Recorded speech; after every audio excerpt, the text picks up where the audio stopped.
नमस्कार, आप देख रहे हैं आरजे न्यूज़ और मैं आपके साथ सिमी दानी।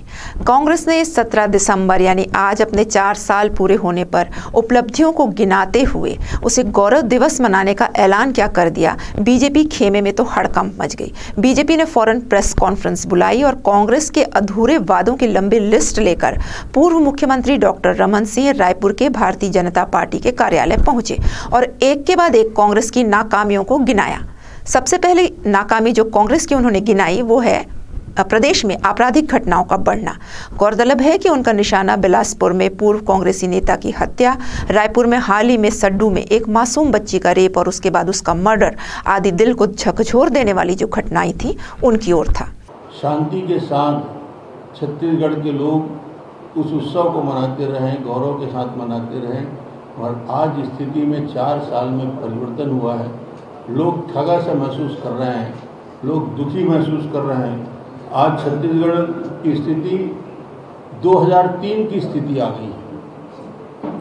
जो 2003 की स्थिति और 2003 के पहले की स्थिति थी, 2000 से 2003 तक, उस समय जिस प्रकार राजनीतिक हत्याएं होती थी, लूट हत्या होती थी, आज फिर वो ही दिन लोग याद कर रहे हैं और लोगों के मन में आज वही भाव बना हुआ है कि ये कैसे परिवर्तन हुआ है।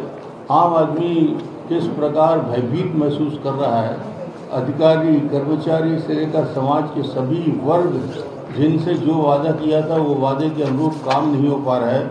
मुझे लगता है ये गौरव का विषय नहीं, ये गर्त में ले जाने का विषय है। जिस दिशा में छत्तीसगढ़ को ले जाने का प्रयास माननीय मुख्यमंत्री जी कर रहे हैं।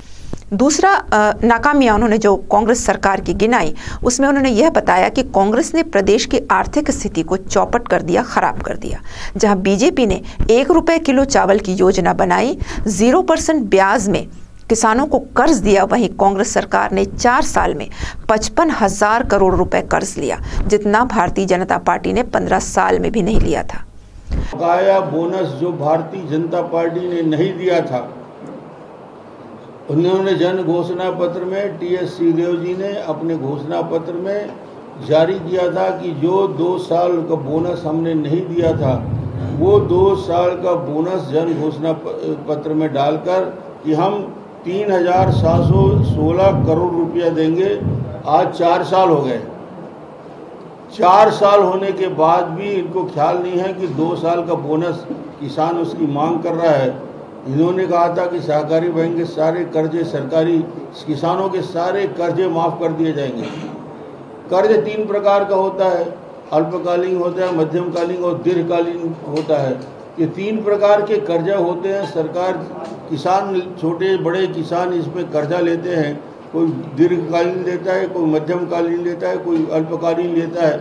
अल्पकालीन ऋण को छोड़कर बाकी कोई कर्जा माफ़ नहीं हुआ और आज किसानों की स्थिति यह है कि उनके ज़मीन कुर्की होने की स्थिति में पहुंच चुकी है और ये मध्यकालीन और दीर्घकालीन कर्जा माफ़ नहीं हुआ, सिर्फ और सिर्फ अल्पकालीन ऋण को माफ़ करके छोड़ दिया गया।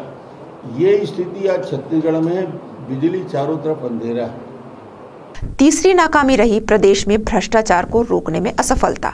डॉक्टर रमन सिंह ने कहा कि जहां पहले छत्तीसगढ़ शांति का टापू कहा जाता था, एक ऐसा प्रदेश कहा जाता था जहां पर चारों ओर सुख समृद्धि थी, शांति थी, लेकिन आज यहां पर ईडी के छापे पड़ रहे हैं और प्रदेश के कई वरिष्ठ अधिकारी जेल में हैं।